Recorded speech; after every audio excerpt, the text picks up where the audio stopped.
1.5 yung kapal ng welding nyo, hindi kaya 532. Malalaman ko yun kuya sa bakal? Dito po, opo, sa bakal po. Yan po Okay, siya. pag 1.5 yung kapal ng bakal dito. Opo, yan. Okay. Yan lang. Pero kung hindi naman siya masyadong nasunog at nabubutas, pwede mo sa taasan ang perahe. Yan mo Okay. naman makikita yung amperes niya. Kasi pag sinagad natin yan is 250 amperes. Kaya Okay, 250 butas siya. na yun. Ibig sabihin kuya, the more na hindi ako nabubutasan ng bakal, pwede ako magtaas. Hanggang sa yung ma-satisfied ka na dun sa dikit nung yung sunog nung niya. Pag Pag mababa, ibig sabihin hindi masusunog. pag mababa, Hindi it magdidikit. means hindi siya mag-spark, hindi siya mag-weld dun sa Okay. Walang response. wala siyang response. May response man siya, pero pag kinanyan mo, didikit si rod mo. Si Okay. welding rod. Okay na yan, ganyan.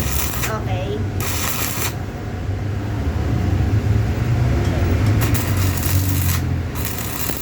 Pwede mo pa siya taasan. Magka-cutting ka, pwede mo siyang isagat. Pwede mo i-cutting yan. Pag magkakating ng bakal, kuya. Okay. Bubukol ka ng bakal. Sige, kuya. So, depende na lang. Ikaw na lang magtitimpla dito. Kung Basta ano pag stick well, nasa MMA. Okay. Ito, ano to, kuya? Ito is para sa MIG natin. Ayan. Ito Okay. naman yung MIG naman natin. Basta ito, positive. Yun yung may hawak ng stick. Background pa siya. Tandaan mo lagi background. This is negative po lagi siya. Okay. Pag ito, negative, yun sa ground yung iniipit sa bakal. Ito naman tayo sa MIG. Yan ang MIG. Opo. Nakabit mo lang din siya dyan.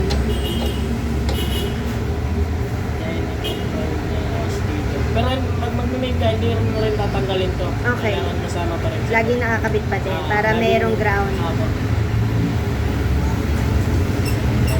Si-set up mo rin siya din. Tapos yung bala nito ma'am, kung magpapalit guys, yung pwede kasi dito 1.0 at saka 0.9. Ngayon yung gamit natin na free na bala is 0.9. Okay. Basta pag bumili naman ako, malalaman ko, no? Tapos i-adjust ko na lang to. Ano ibig sabihin itong manual tsaka scenery? Sa ano lang yan, pwede ka mag-generic pag hindi ka masyadong magtutunan, pero pagka mag-ano ka, manual ko lang. Okay. Kahit alin naman dyan gagana. Okay, okay. Tapos ito, yung kanina nga, yung may tip na nandun. Itong tip na to, gamit natin is pa 0.9. Okay. Ngayon, pag pag mag-go 1.0 ka, pwede mo siyang palitan ng 1.0 kasi mas mataba yun, is 0.9. Ito pang 0.9. Apo. Pag magpapalit ka ng bala, halimbawa 1.0. Yung mas papalitan mo makapal. siya ng tip. Okay. Ando naman, meron naman free doon na tip na 1.0.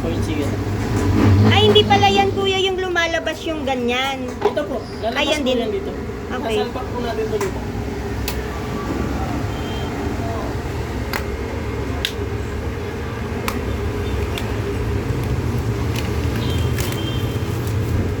Dito po natin. Lalakay.